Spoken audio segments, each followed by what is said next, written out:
સુરતમાં ગેરકાયદેસર બાંધકામના મુદ્દો ફરી એકવાર રાજકીય રંગ પકડી રહ્યો હોય તેમ સરથાણા સીમડા શ્યામધામ વાલક અને લસકાણા વિસ્તારમાં મંજૂર પ્લાનથી વિરુદ્ધ બાંધકામ યુઝ સર્ટિફિકેટ વગર બિલ્ડિંગનો ઉપયોગ અને ગેરકાયદે કનેક્શનના આક્ષેપો સાથે કોંગ્રેસે તીવ્ર વિરોધ નોંધાવ્યો હતો। સુરત શહેરમાં ગેરકાયદે બાંધકામ સામે કોંગ્રેસે આક્રમક વલણ અપનાવ્યું હોય તેમ કોંગ્રેસના આક્ષેપ મુજબ સરથાણા સીમડા શ્યામધામ વાલક અને લસકાણા સહિતના વિસ્તારમાં મંજૂર નકશા વિરુદ્ધ મોટા પાયે બાંધકામ કરવામાં આવ્યા છે। આક્ષેપ અનુસાર અનેક બિલ્ડિંગોમાં યુઝ સર્ટિફિકેટ મેળવ્યા વિના જ રહેણાંક અને વ્યવસાયિક ઉપયોગ શરૂ કરી દેવામાં આવ્યો છે।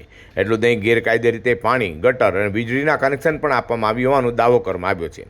કોંગ્રેસે વધુમાં આરોપ લગાવ્યો છે કે આવા બાંધકામોના કારણે સુરત મનપાને FSI સહિતની આવકમાં કરોડો રૂપિયાનું નુકસાન થઈ રહ્યું છે। ત્યારે રહેણાંક વિસ્તારમાં નિયમોનો ભંગ સાથે કોટેજ ઇન્ડસ્ટ્રીઝ પણ ધમધમી રહી છે।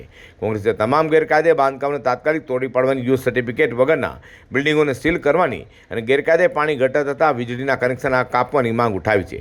વિરોધ પ્રદર્શન દરમિયાન પોલીસ દ્વારા કોંગ્રેસના અનેક કાર્યકર્તાઓની અટકાયત કરાઈ છે। વરાછા સરથાણા વિસ્તારની અંદર જે રેસિડેન્ટ વિસ્તાર છે, જેની અંદર રેસિડેન્ટ સોસાયટીઓ પડી છે અને સોસાયટીઓમાં લોકો રહે છે, મધ્યમ વર્ગના લોકો રહે છે અને ખૂબ સરસ સોસાયટી, પણ ત્યાં જે સોસાયટીની બાજુમાં કોટેજ સોસાયટીઓની પરમિશન, જે પરમિશન જ નહીં હોવી જોઈએ અને તે પણ એકદમ ગેરકાયદેસર, જે DLRના નિયમ મુજબ એના માર્જિન છોડવામાં આવતા હોય છે, એની જે વ્યવસ્થા કરવાની એ જરા પણ નથી અને આંખ બંધ કરીને ભારતીય જનતા પાર્ટીના નેતાઓના મળતિયા દ્વારા આ કોટેજ ઇન્ડસ્ટ્રી પ્લોટ આખું બનાવવામાં આવી રહેલું છે, જેના લીધે ત્યાંની સોસાયટીના લોકો ખૂબ જ રજૂઆતો કરી કોર્પોરેશનને, સરકારને, પણ તેઓની કોઈ પણ વાત નહીં સંભળાતા આજે સુરત શહેર કોંગ્રેસ સમિતિએ ત્યાં ધરણાનો કાર્યક્રમ રાખ્યો હતો।